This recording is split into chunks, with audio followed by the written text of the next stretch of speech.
कहानी की शुरुआत में हम पीटर और सूजी को देखते हैं जो साथ में साइकिलिंग कर रहे होते हैं। सफर के दौरान रास्ते में उन दोनों के पीछे एक ब्लैक कार आती है जो उन दोनों को परेशान करना शुरू कर देती है। कार लगातार सूजी और पीटर को पीछे से टक्कर मार रही थी और वो दोनों चाहकर भी कुछ नहीं कर पा रहे थे क्योंकि वो दोनों साइकिल पर होते हैं। अब वो कार सूजी को दीवार के साथ घिस देती है जिससे सूजी घायल होकर खाई में गिर गई। इसके बाद कार पीटर के पीछे जाती है और वो पीटर को पीछे से टक्कर मारकर पुल से नीचे गिरा देती हैं जिससे पीटर की मौत हो जाती है। पीटर और सूजी को मारने के बाद वो ब्लैक कार वहां से निकल जाती है। अगले सीन में हम पुलिस ऑफिसर वेड को देखते हैं जो अपने घर पर अपनी गर्लफ्रेंड लॉरेन के साथ मस्ती कर रहा था। वेड और लॉरेन साथ में काफी खुश थे और वेड खुशी से गाने भी गा रहा था जिसे कमरे के बाहर से वेड की दोनों बेटियां लीन और डेबी भी सुन रही थी। वहीं दूसरी तरफ हम जॉनी नाम के एक लड़के को देखते हैं जो सड़क के किनारे पर बैठकर किसी कार के आने का इंतजार कर रहा होता है ताकि वो लिफ्ट मांगकर आगे जा सके। अब जॉनी देखता है कि उसके पास वाले घर में रहने वाला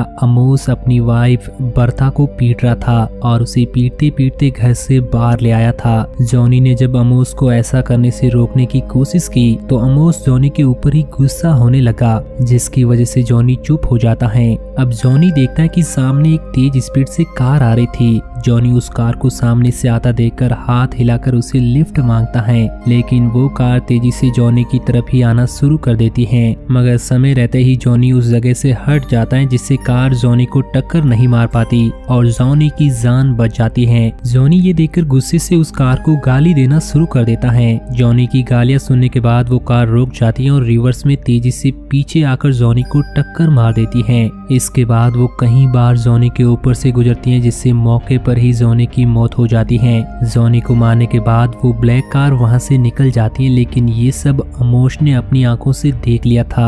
अब अपनी दोनों बेटियों को स्कूल छोड़ने के बाद वेड जब क्राइम सीन पर पहुंचता है तो वहां पर पहले से ही ऑफिसर पैक और ल्यूक मौजूद थे। बर्था की हालत देखकर ऑफिसर पैक समझ जाता है कि अमोस बार्था को बुरी तरह से मारता है लेकिन वो चाहकर भी कुछ नहीं कर सकता था जब तक कि बार्था खुद अमोस के खिलाफ गवाही ना दे। अमोस से खूनी कार के बारे में जानकारी लेकर ऑफिसर्स पुलिस स्टेशन वापस आ जाते हैं जहां पर सैरी पैक सभी को जल्द से जल्द खूनी कार को ढूंढने के लिए कहते हैं। अब उस खूनी कार को ढूंढते हुए वेड और ल्यूक स्कूल में पहुंच जाते हैं जहां पर लुक की वाइफ मार्जी और लॉरेन टीचर थी और वेड की दोनों बेटियां भी इसी स्कूल में पढ़ती थी। अब वेड को कॉल आता है कि टाउन के बाहर एक डेड बॉडी मिली है। वेड जब क्राइम सीन पर जाकर देखता है तो वो डेड बॉडी किसी और की नहीं बल्कि सूजी की थी जिसे उस खूनी कार ने ही मारा था। सूजी की डेड बॉडी को देखकर ऑफिसर समझ जाते हैं कि सूजी का एक्सीडेंट नहीं हुआ है बल्कि उसे कार से टक्कर मारकर जान से मारा गया है। सूजी के साथ पीटर भी साइकिलिंग कर रहा था जिसे उसी खूनी कार ने धक्का देकर मार डाला था लेकिन उसकी डेड बॉडी पुलिस ऑफिसर को नहीं मिलती है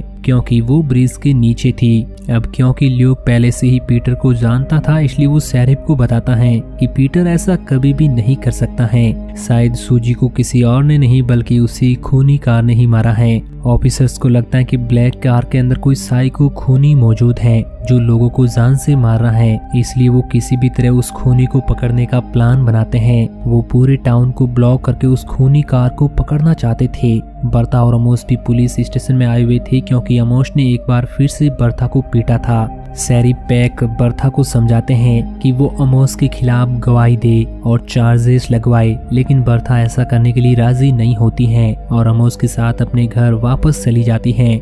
वापस जाते समय भी अमोस बर्था पर गुस्सा हो रहा था।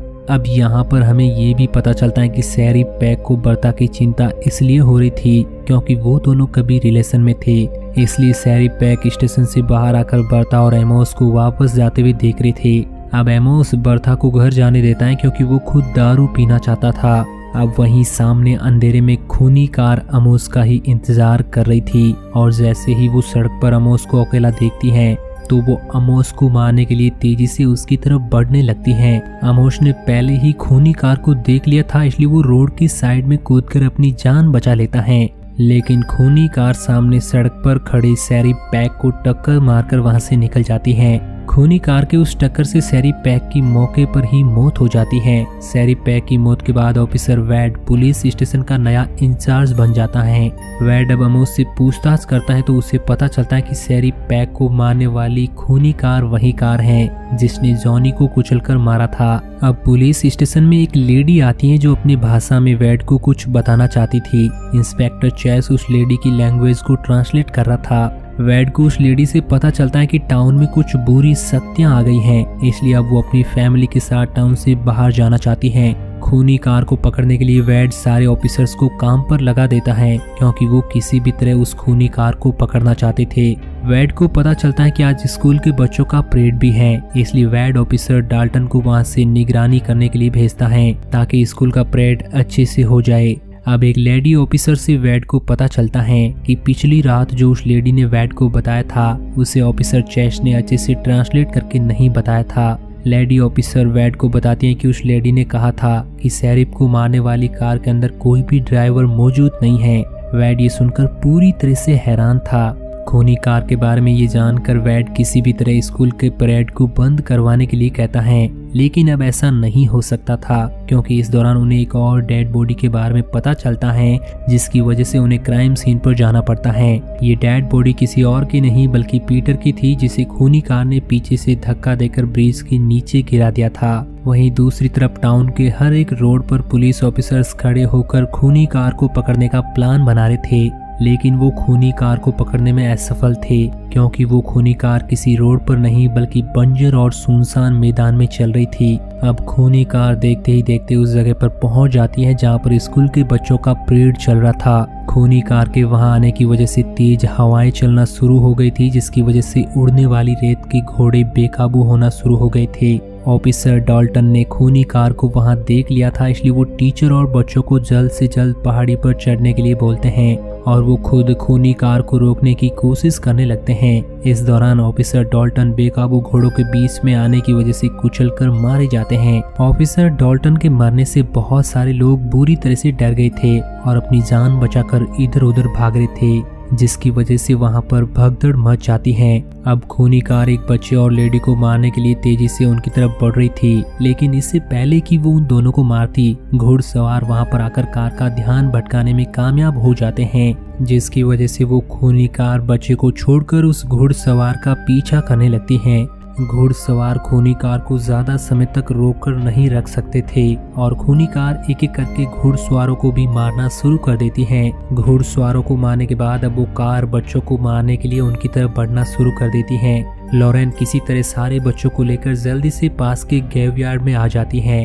क्योंकि ग्रेवयार्ड एक होली प्लेस थी और खूनी कार एक एविल एंटिटी थी, इसलिए वो ग्रेवयार्ड के दरवाजे पर ही रुक जाती हैं और ग्रेवयार्ड के अंदर नहीं जाती हैं। अब लॉरेन गुस्से में खूनी कार को गालियां देना शुरू कर देती हैं क्योंकि अब तक खूनी कार ने बहुत सारे मासूम लोगों को जान से मारा था। लॉरेन की गालियां सुनकर खूनी कार और भी गुस्से में आ जाती है और ग्रेवयार्ड के दरवाजे को टक्कर मारकर तोड़ देती है। अब मार्जी कार से छुपते हुए पास की कार की तरफ जाने लगती हैं क्योंकि वो भी किसी तरह उस जगह से निकलना चाहती थी, लेकिन इस दौरान खूनी कार मार्जी को देख लेती है और उसे मारने के लिए उसकी तरफ तेजी से बढ़ने लगती है। मार्जी किसी तरह रोड के किनारे कूदकर खूनी कार से अपनी जान बचाने में कामयाब हो जाती हैं। अब वो कार एक बार फिर से ग्रेवयार्ड के दरवाजे के सामने आ गई थी और ड्रिफ्ट मारते हुए अपने गुस्से को जाहिर कर रही थी। अब पुलिस ऑफिसर भी वहां पर आने लगे थे, लेकिन पुलिस ऑफिसर को वहां पर आता देखकर खूनी कार उस जगह से निकल जाती है। रास्ते में एक पुलिस ऑफिसर उस खूनी कार को पकड़ने के लिए उसका इंतजार कर रहा था। पुलिस ऑफिसर को देखकर खूनी कार रास्ते में ही रुक जाती है। अब पुलिस ऑफिसर उस खूनी कार के ऊपर गोलियां चलाना शुरू कर देता है, लेकिन गोली लगने के बाद भी वो कार के ऊपर एक भी खरोश नहीं आती है। वहीं दूसरी तरफ वैड इस पूरी घटना को सुन रहा था। अब वो कार वापस जाना शुरू कर देती है, लेकिन पुलिस ऑफिसर उसका पीछा करने लगता है। ऑफिसर को लग रहा था कि वो उस खूनी कार का पीछा करके उसे पकड़ लेगा, लेकिन वो पूरी तरह से गलत था क्योंकि वो कार पुलिस ऑफिसर को अपने पीछे पहाड़ी रास्ते पर ले जाती है और अचानक से ऑफिसर के सामने आकर उसकी कार को धक्का देकर नीचे खाई में गिरा देती है। जिससे उस पुलिस ऑफिसर की मौत हो जाती है। अब वो कार जब पुलिस ऑफिसर को मारने के बाद मैदान के रास्ते से वहां से निकलने लगती है तो सामने से पुलिस ऑफिसर 2 कार से उस कार को पकड़ने के लिए आ रहे थे। पुलिस ऑफिसर को लग रहा था कि आज वो उस कार को जरूर पकड़ लेंगे, लेकिन वो गलत होते हैं क्योंकि खूनी कार हवा में रोल करते हुए पुलिस ऑफिसर के कार के ऊपर से होते हुए आगे निकल जाती है और पुलिस ऑफिसर्स की दोनों कार ब्लास्ट हो जाती है, जिससे वो दोनों मारे जाते हैं। हवा में रोल खाते हुए पुलिस ऑफिसर के कार पर से होते हुए गुजरने के बाद भी कार के ऊपर एक भी खरोंच नहीं आई थी। अब उस खूनी कार के सामने इंस्पेक्टर वैड अपनी गन लेकर खड़े थे। वैड को अपने सामने देखकर वो कार वहीं पर रुक जाती है। अब वैड उस कार के टायर्स और शीशे पर गोलियां मारना शुरू कर देता है, लेकिन इससे उसको कोई फर्क नहीं पड़ता। वैड इसके बाद खूनी कार के पास जाता है और कार का दरवाजा खोलकर अंदर देखने की कोशिश करता है कि आखिर कार के अंदर कौन है, लेकिन इस दौरान वो कार वैड को एक जोरदार टक्कर मारती है, जिससे वैड नीचे गिर जाता है और बेहोश हो जाता है। वैड की जब आंखें खुलती हैं तो वो खुद को हॉस्पिटल में पाता है, जहां पर डॉक्टर वैड का इलाज कर रहे थे। डॉक्टर वैड को बताते हैं कि उसे ज्यादा चोट नहीं आई है, इसलिए वो अगली सुबह घर वापस जा सकता है। अब तक उस कार को पकड़ने में बहुत सारे पुलिस ऑफिसर्स मारे गए थे, लेकिन उन्हें अब तक कोई कामयाबी नहीं मिली थी।